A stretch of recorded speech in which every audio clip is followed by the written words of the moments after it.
think it's going to remain that way. I now know what the follow-up band to the Rolling Stones must feel like. Incredible. Thank you.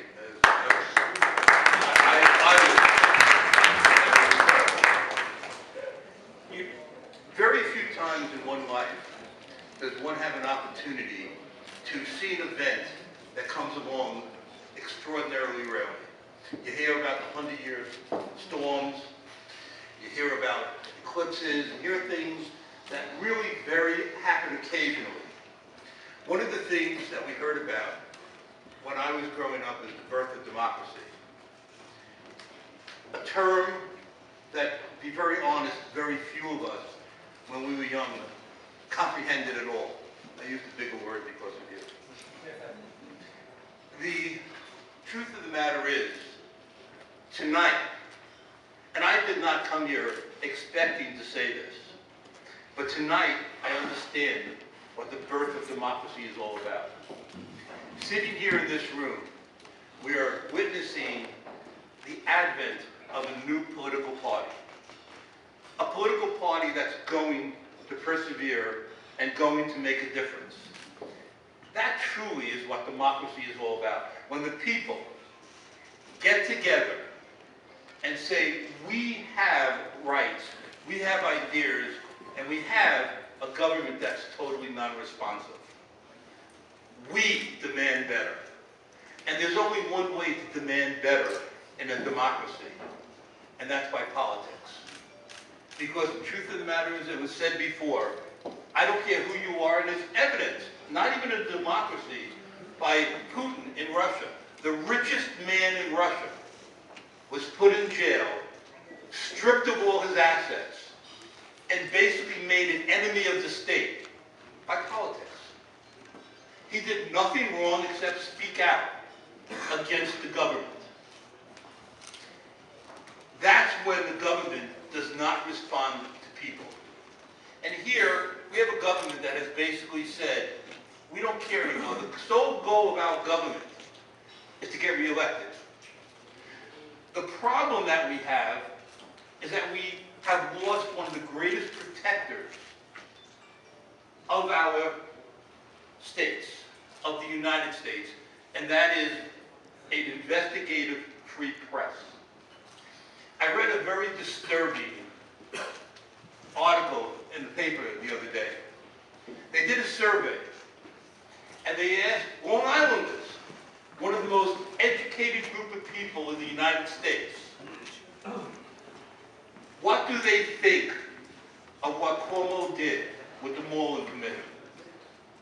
Now, the Moreland Commission was set up to investigate corruption, swore to by our governor that he will not interfere with it, that they can investigate anything they felt like, including his office.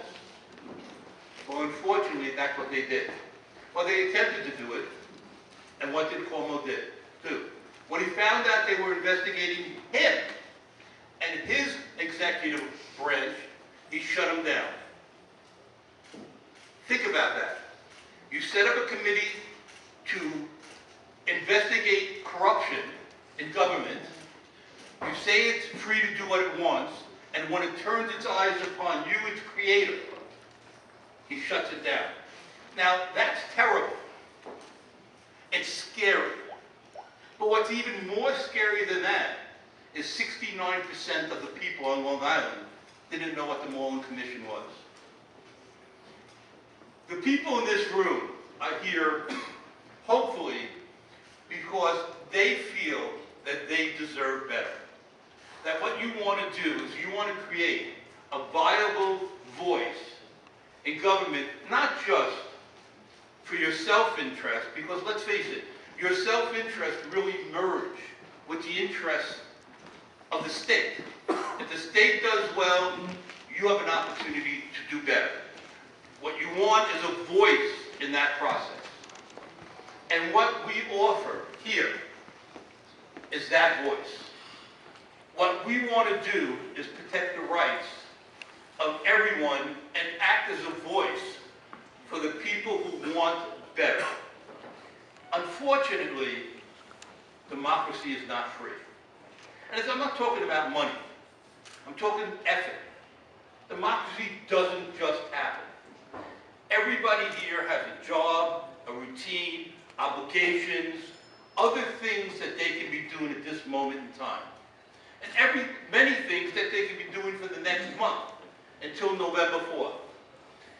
And what we're asking is for each and every one of you to put aside some things that are important to you now to help create and sustain something that will be important to all of you going forward. And that takes effort. It just doesn't happen. Just don't come here, pay a few dollars, say I supported it, and say I've done my part, because you haven't. You've done a little part. But if we are to succeed as an organization, as a political party, each and every one of you and the people around you who have to be motivated by you, have to go out and put an effort in. You literally have to convince people that if they want better, if you are here and you're in the United States and you want better, you have to work for it.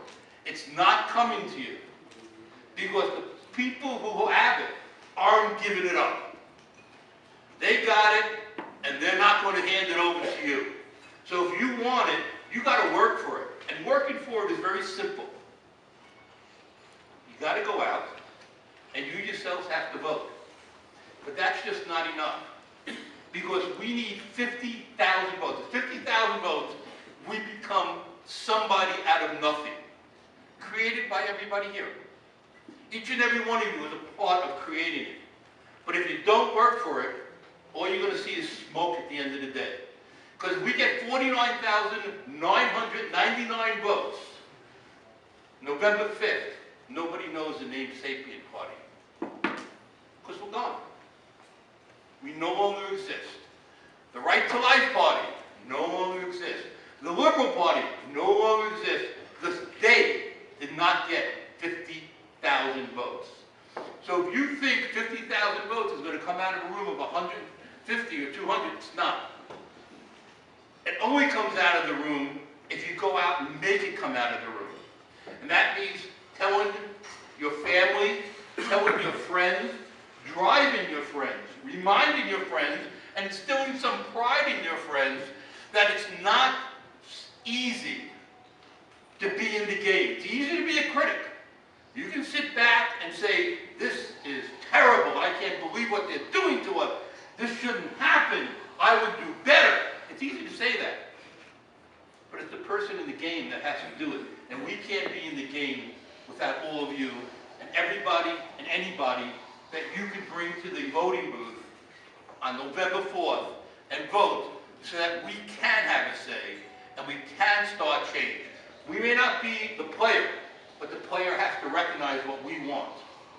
The player has to say, hey, there's a voice out there that I have to respond to. And once you get that attention, you're on your way. And that's up to each and every one of you. And I want to thank each and every one of you for coming here tonight.